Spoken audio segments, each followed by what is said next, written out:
দুইটা ইবাদত তরুণদের জন্য গুরুত্বপূর্ণ, দুইটা, মাত্র দুইটা। এক নম্বর সালাত, আর দুই নম্বর বাপ মায়ের কথা শোনা। বাকি ইবাদত সবগুলো আপনার জন্য, আর ইবাদতই নাই আপনার জন্য। সালাতের ডাক আসবে, ব্যবসা করে, বাণিজ্য করে, দুনিয়াদারি করে, সব করে, কিন্তু অন্তরের মধ্যে তার মসজিদের সাথে একটা সম্পর্ক আছে। ফজরের আজানের আগে অ্যালার্ম দিয়ে রাখছে, কিন্তু তার আগে 3 বার ঘুমের মধ্যে তার ঘুম ভেঙে যায়। ওঠার পরে ঘড়ির দিকে তাকায় দেখে ফজরের ওয়াক্ত হলো কিনা, মিস হয়ে গেল কিনা।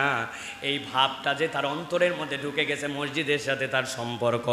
আল্লাহ নবী বলছেন যে মসজিদের সাথে তার দিল জুড়ায় দিবে আল্লাহ রাব্বুল আমিন হাসরের ময়দানে আরশে আজিমের নিচে তার জন্য ছায়ার ব্যবস্থা করে দিবে।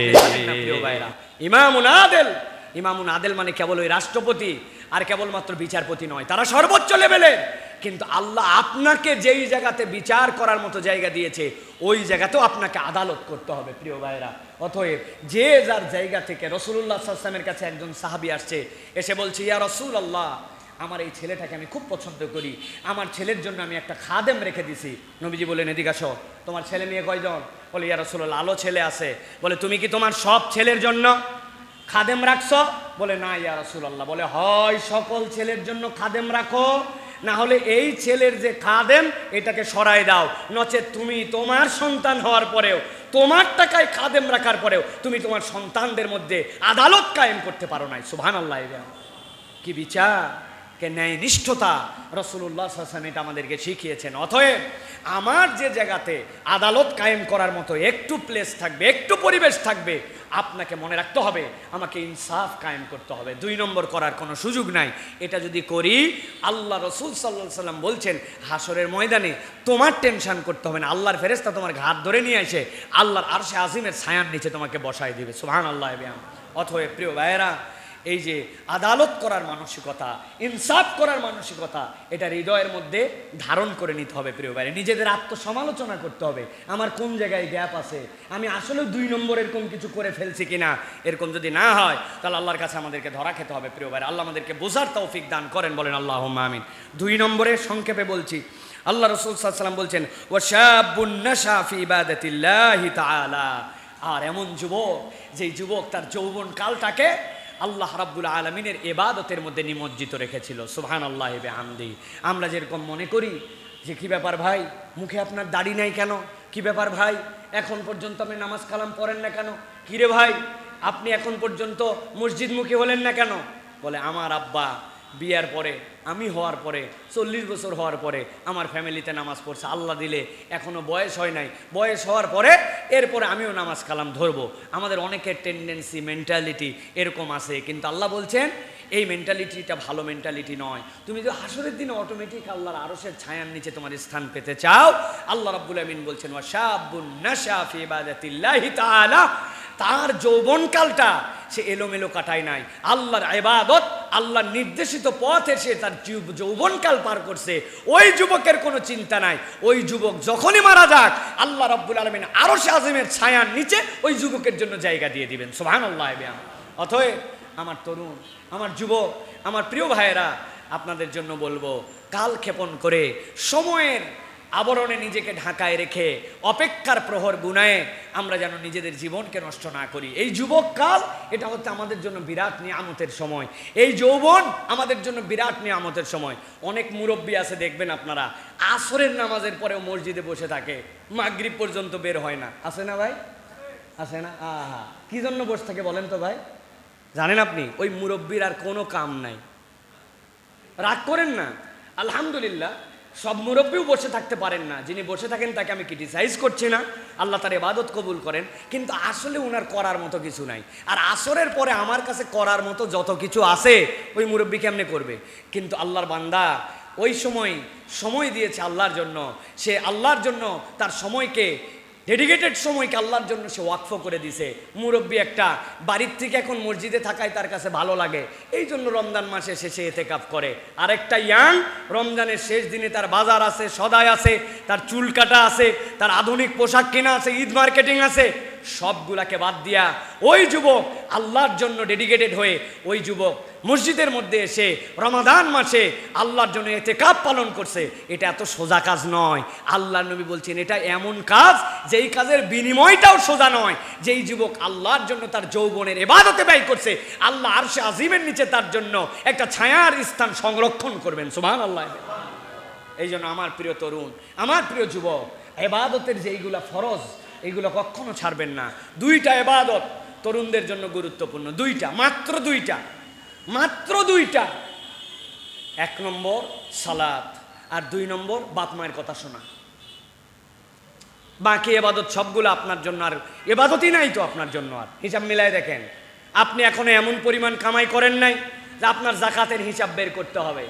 আপনি এখন পর্যন্ত এমন পরিমাণ এঙ্গেজমেন্ট আপনার অন্য জায়গায় হয় নাই যে যেইগুলোতে আপনার অধীনস্থদের বাস বিচারে এই সের মধ্যে যেতে হবে। আপনার ইবাদতই দুইটা, আজান হয়েছে, মসজিদের সাথে আপনার সম্পর্ক, আপনি নামাজ ছাড়েন না। আর দুই নম্বর ওয়াকাদা রাব্বুকা আল্লা তা'বুদু ইল্লা ইয়্যা ওয়া বিল ওয়ালিদাইনি ইহসানা, বাপ মায়ের কথা শুনে চলেন। এই দুইটা নিয়ম যদি আপনি আপনার 18 থেকে শুরু করে 35 পর্যন্ত আপনার লাইফে প্র্যাকটিস করতে পারেন, আল্লাহ আপনার জীবনকে বিরাট রঙিনভাবে উদ্ভাসিত করে দেবেন ইনশাআল্লাহ। এইটা আপনার জন্য লাগবে প্রিয় ভাইরা। তরুণরা একটু খেয়াল করে দেখেন, কথায় বললেই তো স্যারের কথা মনে হয়। আব্দুল্লাহ জাহাঙ্গীর রহমাল্লাহ বলতেন যে আমার কাছে এসে অনেকেই বলে যে স্যার আমি তো পরিবারকে না জানায় বিয়ে করে ফেলছি, আমি পরিবারকে না জানায় কোর্ট ম্যারেজ করে ফেলছি, এখন আমার এই বিয়ে বৈধ না অবৈধ? স্যার বলেন যে ওই ছেলেটার দিকে তাকায়া আমার মনের মধ্যে বড় মায়া হয়। কেন মায়া হয়? বলবেন ও বিয়ে করে ফেলছে এই জন্য মায়া হয়? বলে না, দেখো এই ছেলেটা এমন একজনের সাথে সম্পর্কিত হয়েছিল, সম্পর্কটা তার হারাম ছিল, সম্পর্কটা তার অবৈধ ছিল, কিন্তু পারিপার্শ্বিকতায় সে একটা গুনার মধ্যে পড়ে গেছে। কিন্তু তার সমাজ, তার পরিবার, তার আব্বা, তার ফ্যামিলি, তার বন্ধু কেউ তাকে ইমানের পথে উৎসাহিত করে নাই। ওর ভিতরে একটা ইমানের বাতি আছে যেটাতে মনে হয়েছে সম্পর্কিত হয়েছি, কিন্তু আমি যদি তার সাথে শারীরিক সম্পর্কে লিপ্ত হই, বিবাহ পরিবর্তে পূর্ববর্তী যদি তার সাথে আমি তার বেডে চলে যাই, তাহলে তো আমি জেনাকার হয়ে যাব।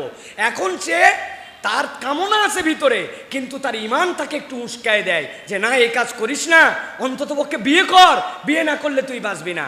পরিবার কীরকম বেহায়া, আমাদের পরিবার এক পর্যন্ত জানতো ছেলের অবস্থা কি, কার সাথে ঘোরে, পরিবার কিছু বলে নাই, করুকগা। কিন্তু যেই না সে বিয়ে করে ফেলছে বৈধটা, এখন পরিবার তাকে মানবে না, নিবে না, ত্যায্য করে দিবে।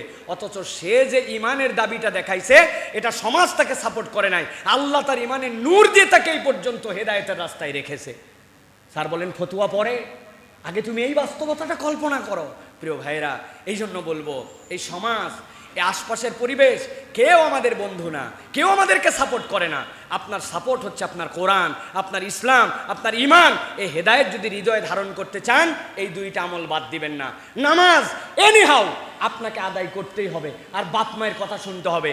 বাপ মা এমন একটা কথা বলছে আপনার পছন্দ হয় না, ভাল লাগে না, আনস্মার্ট লাগে, চুল কাটা তারটা যেই স্টাইল বলে আমার পছন্দ হয় না, জামা কাপড় যেমনি পরতে বলে, সন্ধ্যার পর বাড়িতে আসতে বলে, সকাল সকাল একটু উঠতে বলে, বাড়ির মধ্যে একটুখানি বাড়ির থেকে খারাপ বন্ধু বান্ধবের সাথে ঘুরতে মানা করে, একটাও আমার মনের সাথে মিলে না। কি বুঝবে বাপ মা? 40 বছর আগের বাপ মা, এখনকার দুনিয়া বোঝে নাকি? হ্যাঁ, এখনকার কীরকম করে চলতে আপনার মনের মধ্যে উস্কায় এগুলা, কিন্তু আপনি দাঁতে দাঁত চেপে বাপ মায়ের সাথে বেয়াদবি করেন নাই, তাদের কথার উপরে কথা বলেন নাই, তাদের কথাটা মেনে নিছেন। আপনার নিজের চোখ দিয়ে পানি বলে এটা কথা কিনা, আপনি যদি মেনে সহ্য করে নিতে পারেন, আর যদি আপনি আল্লাহ রাব্বুল আমিনের সালাতকে কন্টিনিউ করতে পারেন, আপনি লিখে নেন, মোবাইল বের করে কাগজ কলম নাই, নোটের মধ্যে লিখে রাখেন আজকের ডেট তারিখ সহ। আপনার বয়স যদি আজকে 15 থেকে হয়, আপনি যদি এটা 35 বছর পর্যন্ত কন্টিনিউ করতে পারেন, আল্লাহ আপনাকে হেদায়েতের উপরে রাখবে, জীবনে আপনি বিভ্রান্ত হবেন না ইনশাআল্লাহ। এটা আল্লাহ রাব্বুল আমিনের দেওয়া নিয়াম। অতএব আল্লাহ রাব্বুল আমিন বলছেন ওয়া শাবুন নাশা ফি ইবাদাতিল্লাহি তাআলা। 2 নম্বর এমন যুবক, যেই যুবক তার যৌবনটা আল্লাহর ইবাদতের মধ্যে পার করে দিছে। আল্লাহ রাব্বুল আলামিন ওই বান্দার জন্য কিয়ামতের ময়দানে, হাসরের দিনে আল্লাহ রাব্বুল আলামিন তার আরশে আজিমের ছায়ার নিচে তাকে জায়গা দিয়ে দিবেন। 3 নম্বরে আল্লাহ রাসূল সাল্লাল্লাহু আলাইহি ওয়াসাল্লাম বলছেন ওয়া রাজুলুন কলবুহু মুআল্লাকুম ফিল মাসাজিদ। আল্লাহ নবী বলছেন এমন একজন ব্যক্তি, যেই ব্যক্তিটা তার অন্তরটা তার শরীরের মধ্যে যদিও থাকে, কিন্তু ওই ব্যক্তির সাথে মসজিদের সম্পর্ক এমন, নামাজের সম্পর্ক এমন, এমন ভালো লাগার সম্পর্ক, ও নামাজ পড়ে বেরিয়ে যায় কিন্তু মসজিদে মুখী তার অন্তর থাকে। আবার কখন সালাতের ডাক আসবে, ব্যবসা করে, বাণিজ্য করে, দুনিয়াদারি করে, সব করে, কিন্তু অন্তরের মধ্যে তার মসজিদের সাথে একটা সম্পর্ক আছে। ফজরের আজানের আগে অ্যালার্ম দিয়ে রাখছে, কিন্তু তার আগে 3 বার ঘুমের মধ্যে তার ঘুম ভেঙে যায়। ওঠার পরে ঘড়ির দিকে তাকায় দেখে ফজরের ওয়াক্ত হলো কিনা, মিস হয়ে গেল কিনা। এই ভাবটা যে তার অন্তরের মধ্যে ঢুকে গেছে, মসজিদের সাথে তার সম্পর্ক। আল্লাহ নবী বলছেন যে মসজিদের সাথে তার দিল জুড়ায় দিবে আল্লাহ রাব্বুল আমিন হাসরের ময়দানে আরশে আজিমের নিচে তার জন্য ছায়ার ব্যবস্থা করে দিবে। মসজিদমুখী মানুষ, হৃদয়টা তার আল্লাহর ঘরের সাথে সম্পর্কিত। আল্লাহর ঘরে আসার অজুহাত খোঁজে না, আসার অজুহাত খোঁজে না। বান্দা সব সময় মসজিদে জামাতের সাথে সালাত আদায় করে। রাসূলুল্লাহ সাল্লাল্লাহু আলাইহি ওয়াসাল্লাম বলছেন এইটা আল্লাহর আরশে আজিমের ছায়াপ্রাপ্ত দলের মধ্যে অন্তর্ভুক্ত। 4 নম্বরে রাসূলুল্লাহ সাল্লাল্লাহু আলাইহি ওয়াসাল্লাম বলছেন ওয়া রাজুলানি তাহাব্বা ফিল্লাহ